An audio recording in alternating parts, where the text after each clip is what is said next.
We are keeping it live here, keeping it going, and we have UWI in the house with us this morning. It's the Dean of the Faculty of Food and Agriculture, Professor Wayne Ganpat, and we're going to be speaking about the UWI recruitment drive for the same, the Faculty of Food and Agriculture. Good morning, Professor. Good morning to you, and good morning to all listeners and viewers. I'm glad to be here.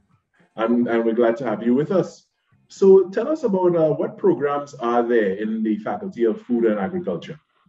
Right. So the Faculty of Food and Agriculture is really, people have come to realize, is really misnamed kind of thing, because most people think it's just agriculture we do. Right. And you know the feeling out there about agriculture. A lot of young people not interested too much in pursuing a degree in agriculture because they associate it with hard work and old technology and low pay and all that.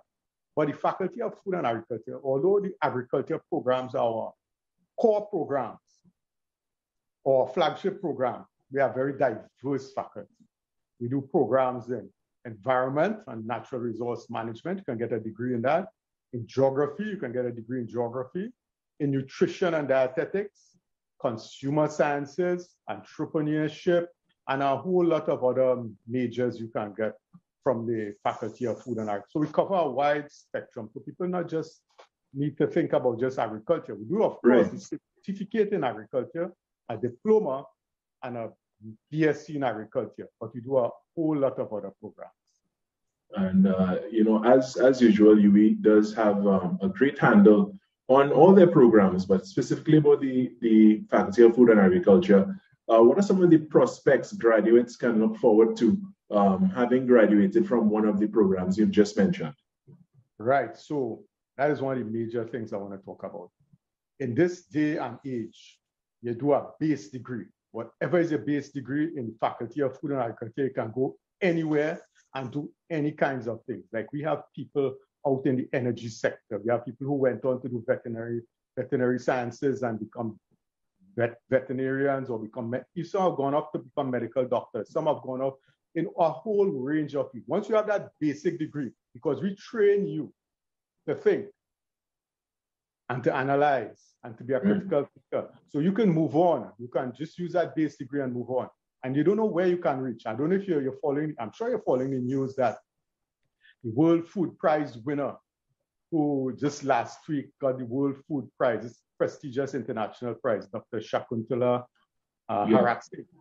She started with a BSc in agriculture from the Faculty of Food and Agriculture a few decades ago. So you can go anywhere, and do anything. It's a branch, a basic degree. But you can also pursue your line and become like myself, I did my base degree there at the faculty or any other. You can go into nutrition, you can go into environment. The careers out there are more or less limitless for you. Of course. And what guidance does the faculty provide to students who, they really want to streamline their career in whatever direction they decide to go in?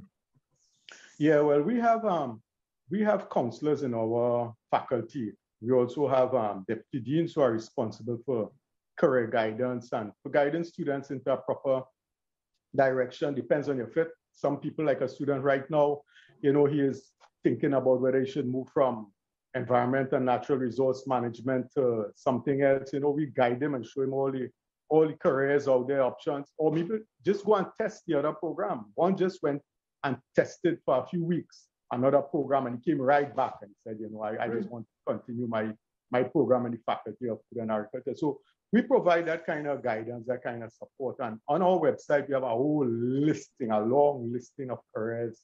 On our website, we have, a lot of our people are now becoming entrepreneurs, students. Right. Entrepreneurs are going into their own businesses. And I invite people to go and look at our website and see all the young people there who are into businesses, who have created businesses for themselves, and indeed hiring other people to assist them. So, and just in agriculture, a mobile food market, Agriman, you've heard of Agriman International. Right. Yeah, and one is a excellent nutrition consultant, Didi, you've heard of her, so all these things out there, the opportunities are out there. People just have to start. And what's the viability of the programs when it comes to regional and global and the global market?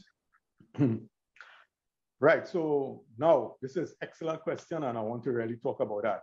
You know, all our programs are basically face-to-face. You have to come to St. Augustine, whether you're coming from the Caribbean or outside, or even coming from Rio Claro or somewhere. Right. Everybody has to come to St. Augustine.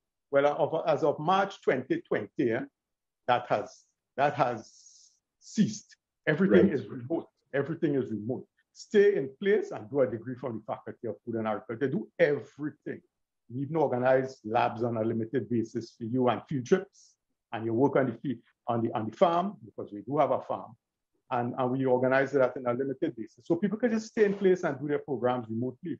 And I think that this will continue for at least another year. So here's my thing for people who are thinking out there about whether I should join or whether I should sign up now. Don't miss this excellent opportunity to sign up, because in 1 year you can complete a certificate.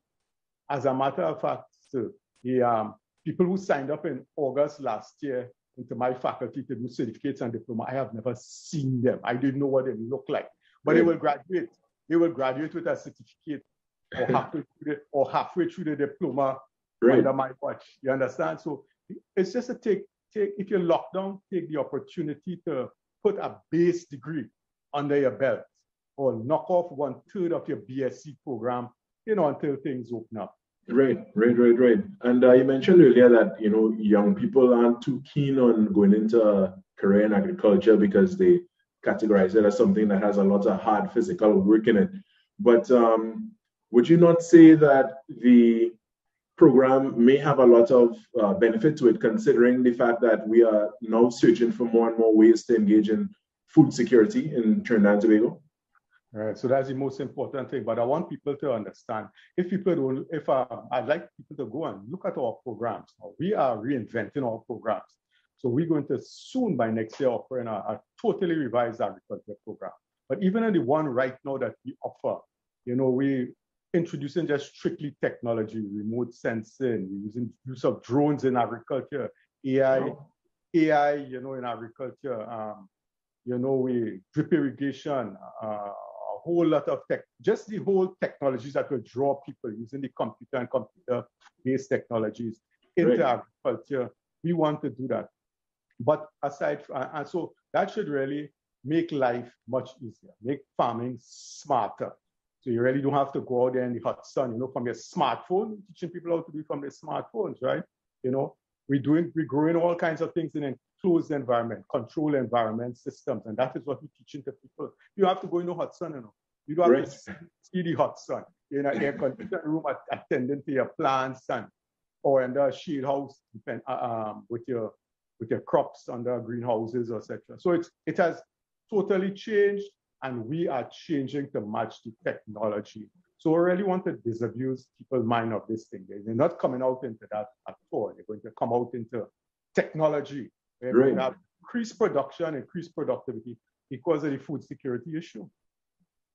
And, the programs themselves have evolved, and UWI, as usual, doing a great job of, keeping the population and those who are able to do it educated and qualified to go into the world of work and make a contribution towards society.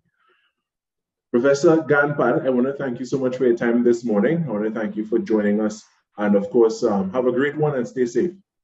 Yeah, thank you very much. I just want to encourage people to just click on the UWI website, click on the Faculty of Food and Agriculture website. A whole lot of information there available. Thank you very much, sir. Wonderful, wonderful. That is Professor Wayne Ganpat, Dean of the Faculty of Food and Agriculture at the University of the West Indies, St. Augustine campus. We're going to take a short break, and we still have more in the program. You imagine that. Stay right where you are.